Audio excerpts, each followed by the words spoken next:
सृष्टि पर सृजन करने का या ऐसा कह लो बनाने का अधिकार भगवान ब्रह्मा को मिलता है, और ब्रह्मा ने सृजन करने की जो क्षमताएं हैं या किसी चीज को पैदा करने की, किसी चीज को ऐश्वर्य देने की क्षमताएं भगवान भगवान शिव और भगवान ब्रह्मा ने मात्र और मात्र शुक्र को दी। अब वही ग्रह शुक्र वक्री हो जाए और वक्री अवस्था में अपना स्थान परिवर्तित करता है तो बहुत ही ज्यादा इंपॉर्टेंट हो जाता है। अभी के समय में अस्त अवस्था में है सूर्य के प्रभाव के कारण। जैसे ही सूर्य परिवर्तित होता है तो वह अपने प्रभाव तेज करना शुरू करेगा, मीन्स शुक्र अपने प्रभाव तेज करना शुरू करेगा। आज बात मेष राशि की करेंगे।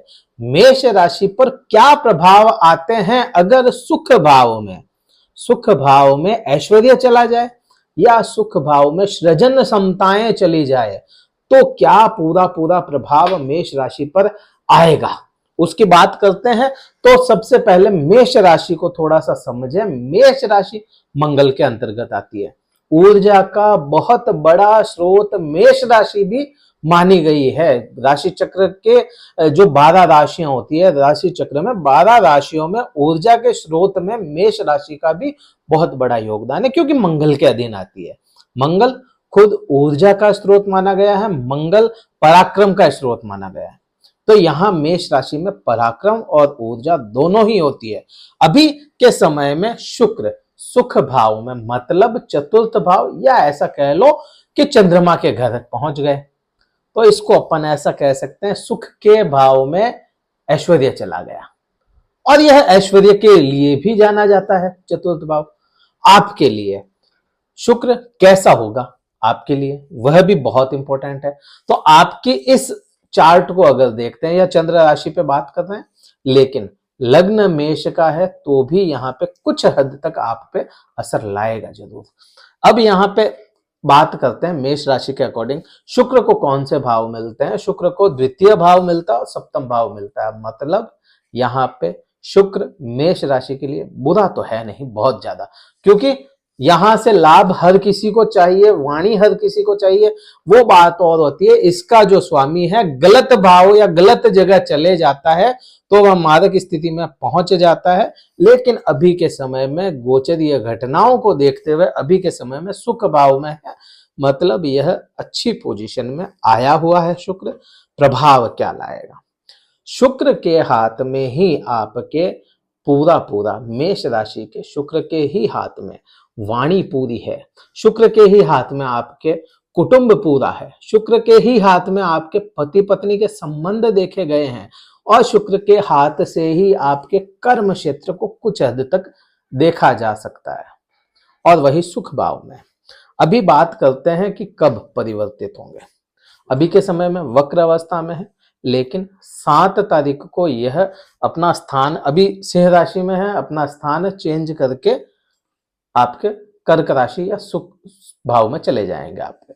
तो यहां से क्या प्रभाव लाएगा, हमने इस टॉपिक को बहुत संक्षिप्त में जो अगस्त का महीना उसमें लिया था, लेकिन इसमें पूर्ण विस्तार से बात करेंगे केवल शुक्र की, उसके अलावा कोई बात नहीं। और जो अच्छे प्रभाव आने हैं वह सभी शुक्र के इसमें बताएंगे हम। तो यहां शुक्र आपके सुख भाव में, सुख भाव में बैठ करके शुक्र को मात्र और मात्र एक ही दृष्टि मिलती है, शुक्र को और कोई दृष्टि नहीं मिलती, शुक्र को मात्र 7वीं दृष्टि मिलती है, और 7वीं दृष्टि से सुख भाव से आपके सीधे कर्म भाव करियर को देख रहा है, कर्म भाव और करियर को देख रहा है। लेकिन शुक्र और भी 2 जगह इफेक्ट लाएगा, जहां ये स्टार लगाए हैं यहां इफेक्ट लाएगा। क्यों लाएगा, क्योंकि आपके वृषभ राशि या द्वितीय भाव भी शुक्र के अंतर्गत है, और आपका सप्तम भाव भी शुक्र के ही अंतर्गत आ जाता है। तो यहां पे भी क्योंकि वह उस पोजीशन में बैठा है, अगर यही शुक्र अष्टम भाव में होता तो आपको थोड़ी परेशानियां देखने को मिलती, लेकिन सुख भाव में होने के कारण आपको पूर्ण रूप से क्या क्या प्रभाव लाएगा, यहां से आपको भौतिक सुख का प्रभाव देगा। पूर्ण रूप से यहां पे भौतिक सुखों की बढ़ोतरी कराता हुआ दिखता है। यह 7 अगस्त से 1 अक्टूबर तक आपके सुख भाव में रहेगा। 17 तारीख को 17 तारीख को रात को होगा यह चेंज, सूर्य चेंज होगा 17 तारीख को, और 18 तारीख से यह उदय हो जाएगा। तो 18 अगस्त को शुक्र उदय भी हो जाएगा। वक्र अवस्था में है, नो डाउट वक्र अवस्था में है, लेकिन यहां पर 18 तारीख को उदित हो जाएगा पूर्व दिशा की तरफ से। तो यहाँ पे उदय होने के बाद में पूरे पूरे प्रभाव अपने पंख खोल के उड़ने के लिए तैयार हो जाएगा शुक्र, और भौतिक सुखों में बढ़ोतरी कराता हुआ दिखेगा। भौतिक सुखों में बढ़ोतरी का मीन्स हो गया आपको वाहन से फायदा, आपको प्रॉपर्टी, आपको मकान, आपको माता का सुख पूर्ण मिलता हुआ दिखता है। यहां से शुक्र अपने प्रभाव यहां पे लाएगा। अगला प्रभाव क्या लाएगा? क्योंकि शुक्र भौतिकता का प्रतीक माना गया है, किसी भी चीज को देखते ही अगर सुंदरता महसूस हो तो वहां कहीं ना कहीं शुक्र अच्छी अवस्था में विद्यमान है। कुछ ऐसे लोग होते हैं जिनको देखते ही अपने मन में से लगे कि नहीं ये बहुत अच्छा आदमी है, उसके पास में शुक्र है। अगर वो दिखने में अच्छा है, कोई चीज सुंदर है, चाहे वो ये पेन ही क्यों ना हो, तो इस पे भी शुक्र का कुछ प्रभाव है। सुंदरता मतलब शुक्र, और वही चीज आपको यहां से शुक्र कर्म क्षेत्र में भी देगा। काम के प्रति सुंदरता या काम के प्रति आपका रुझान बढ़ा दे, अंदर से ही भावनाएं जागृत हो कि हमें यह काम करना ही है। अब जो भी आप कर्म करते थे, आपको जुड़ के जो भी काम करते थे, वहां शुक्र जुड़ के आपको वहां से काम में थोड़ा सा बूस्ट डाल देगा। तो कर्म के प्रति आपका रुझान बढ़ता हुआ नजर आता है। अब क्योंकि शुक्र खुद जल तत्व माना गया है और जल तत्व की ही राशि में यह विचरण करेगा, 1 अक्टूबर तक यहीं पर रहना है, तो यहां पर आपको सीधा सीधा संबंध बन जाता है। जब भी जल तत्व, या इसमें आप ऐसा कह लो कि हार्मोन्स जो होते हैं वह सारे शुक्र और चंद्रमा के ही अंतर्गत आते हैं। बॉडी के अंदर भी एक हिस्सा बहुत बड़ा केवल जल तत्व का है, और जो भी हार्मोन्स होते हैं वह सभी शुक्र के और चंद्रमा के अंतर्गत आते हैं, और उसी का प्रभाव आप पे वहां पे देखने को मिलेगा।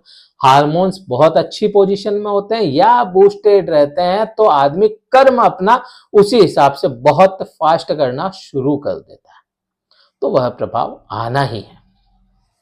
बात करते हैं यहां पे, यह दृष्टि संबंध और इसका खुद का तो हो गया, जहां बैठा है वहां तक, लेकिन 2 प्रभाव और आने हैं, द्वितीय भाव और सप्तम भाव से।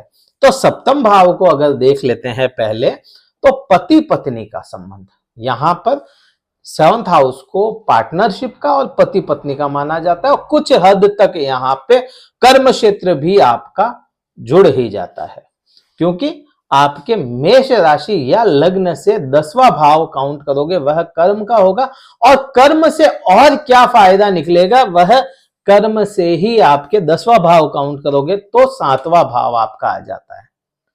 अगर किसी के पास में कर्म अच्छे नहीं है, अपना करियर अच्छा नहीं है, तो उसके पार्टनर्स भी नहीं होते, पति पत्नी के संबंध भी अच्छे नहीं रहते। कईयों को देखा है केवल काम की वजह से, केवल कर्म अगर सही नहीं है, कर्म सही नहीं चल रहे, इनकम सोर्सेज नहीं है, पैसा नहीं है, तो वह विच्छेद भी हो जाते हैं पति पत्नी के आपसी संबंध। तो यहां पर शुक्र का प्रभाव पूर्ण है, क्योंकि हार्मोनल्स चेंजेस या हार्मोन्स अपने बूस्ट पे रहेंगे, और वैसे भी सावन का महीना है तो वह भी एक चीज मायने रखती है। तो सावन के महीने में शुक्र का आशीर्वाद आ रहा है पूरा पूरा महादेव के आशीर्वाद से, तो आपको यहाँ पे हार्मोनल्स बूस्टेड मिलेंगे। पति पत्नी के सुख यहाँ पर काफी हद तक बहुत अच्छे होते हुए नजर आते हैं, और अगर पति पत्नी के संबंध अच्छे होते हैं तो आपस में कोई भी हो, पति पत्नी के संबंध अच्छे हैं तो दिमाग भी स्थिरता की तरफ रहता है, और वही स्थिरता कर्म में लेकर के आता है आपके, और वही स्थिरता आपके वाणी में लेकर के आएगा द्वितीय भाव में। द्वितीय भाव आपके वाणी और कुटुंब को दर्शाता है। वाणी और कुटुंब में आपको बहुत अच्छा इजाफा देखने को मिलेगा। कुटुंब में आपके अगर कटुता आ गई थी तो थोड़ा सा आप आगे बढ़े, या हो सकता है आगे से ही आपको कोई अप्रोच करे कि आपके कुटुंब में स्थिरता आ जाए वापस, तो काफी हद तक आपको यहाँ पे अच्छा इफेक्ट देखने को मिलेगा। अब वहीं से बात कर लेते हैं कि आपके धन का, क्योंकि मेन इंपॉर्टेंस तो चाहे कुछ भी हो, काम है तो धन भी तो जरूरी है। धन का भी जुड़ाव होता है, वह होता है मात्र और मात्र पैतृक धन से। कर्म आपके बढ़ेंगे तो कर्म बढ़ेंगे, धन तो आना ही है, वहां तक तो ठीक है, लेकिन पैतृक धन या पैतृक संपदा से आपको कुछ मिले काफी हद तक। अगर किन्हीं किन्हीं लोगों का होना है, ऐसा कोई फैसला होना है पैतृक धन मिलने का, तो यह योग बहुत अच्छा है। जिन लोगों का भी फैसला होना है तो वहां से आपको काफी हद तक आपको फायदा देखने को मिलेगा मेष राशि वाले जातकों को। वीडियो कहीं अच्छा लगा हो लाइक कीजिएगा, शेयर जरूर कीजिएगा इस वीडियो को मेष राशि वाले जातकों के साथ। हमसे अगर कुंडली विश्लेषण करवाना चाहते हैं, डिस्क्रिप्शन में नंबर मिलेगा, व्हाट्सएप नंबर है कार्यालय के, तो व्हाट्सएप ही करें, मैसेज करें, कॉल ना करें। जो भी शुल्क होगा आपको बता दिया जाएगा। इस वीडियो में तो इतना ही था। जय हिंद, वंदे मातरम, भारत माता की जय।